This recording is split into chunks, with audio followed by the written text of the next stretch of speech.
Okay, pag-usapan natin ngayon ang isa sa mga pinakamisteryoso at masasabi nating controversial na figura sa Biblia, ang patutut ng Babylonia. Alam nyo, yung nasa aklat ng pahayag? Titingnan natin ngayon kung ano ang sinasabi ng isang partikular na interpretasyon tungkol sa kanya. Grabe no, sobrang detalyado at malinaw ng paglalarawan mula mismo sa kasulatan. Isipin mo, isang babae na nakasuot ng purple at pula, puno ng ginto at perlas, tapos may hawak na gintong kopa, pero puno pala ng karumaldumal na bagay. Dito pala ang hamon na may malalim itong ibig sabihin at yan mismo ang bubuklatin natin. So, yan ang malaking tanong, di ba? Sino ba talaga itong babaeng to? At ano ang papel niya sa propesya tungkol sa mga huling araw? Ituring natin itong parang isang misteryo at susubukan nating lutasin gamit ang mga clue mula sa interpretasyong ating sinusundan. Okay, para maintindihan natin kung sino siya, kailangan muna nating tingnan yung setting or yung mundo kung saan siya lilitaw. At ayon sa ating source, yung mundo na yon, patungo sa isang malaki at huling digmaang panrelihiyon. Ang mahalagang ideya dito ay hindi ito yung laban ng mga may paniniwala sa Diyos at mga walang paniniwala. Hindi. Ang sinasabi ng source, ang mangyayari raw ay isang banggaan sa pagitan ng dalawang klase ng pananampalataya. Kumbaga, tunay laban sa peke. Sige, pasokin na natin ang pinakasentro ng usapan.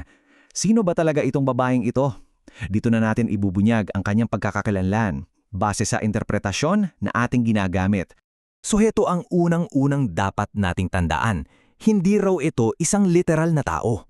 Yung patutot ay isang simbolo para sa isang malaking global religious system. Isang pandaigdigang relihiyon na mag-uunite sa lahat. Pero may kasamang panlilin lang.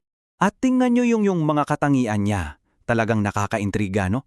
Mukha siyang mayaman, makapangyarihan. At yang daro yung magiging appeal niya sa mundo. Sabi ng source, magiging sobrang attractive ng sistemang ito kasi ang mensahe niya ay unity, pagkakaisa ng lahat ng relihiyon. Pero ang catch, ang sentro pala ng pagsamba ay ang Antikristo.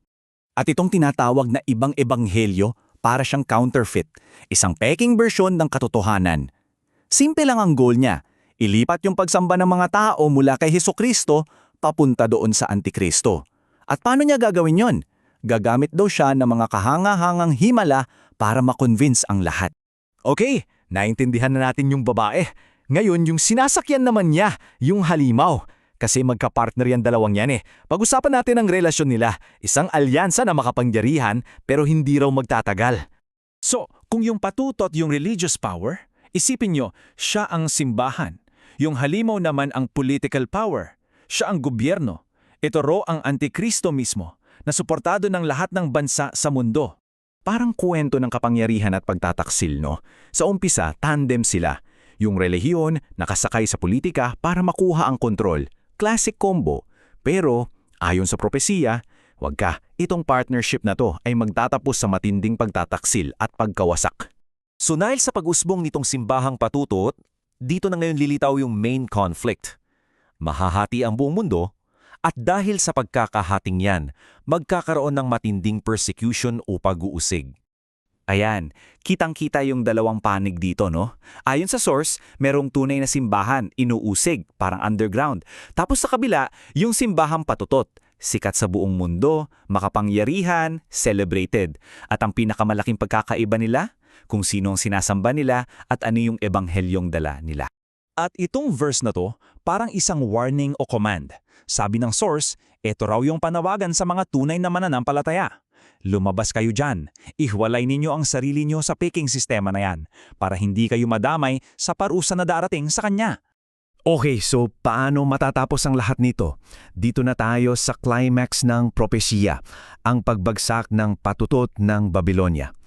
At medyo dramatiko at kabalintunaan daw ang ending niya. At dito yung plot twist. Ang wawasak sa kanya, hindi isang kalaban mula sa labas, kundi yung dati niyang partner, yung halimaw. Grabe, no? Yung mga dati niyang kaalyado, sila mismo ang magiging instrumento para wasakin siya. Parang sinasabi na may mas malaking plano na nangyayari behind the scenes.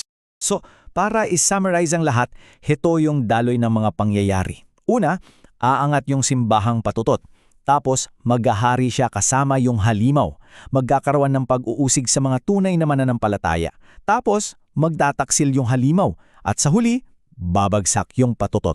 Yan ang buong kwento mula simula hanggang wakas ayon sa interpretasyong ito. So yan ang kwento ng patutot ng Babylonia base sa isang interpretasyon. At iniiwan tayo nito ng isang malalim na tanong, di ba? Ano ba ang kapangyarihan ng mga ganitong propesya? Kasi ano mga paniniwala natin, yung mga ganitong kwento ay nagpapaalala sa atin tungkol sa pandinlinlang katotohanan at yung kahalagahan ng paninindigan sa kung ano ang pinaniniwalaan mo.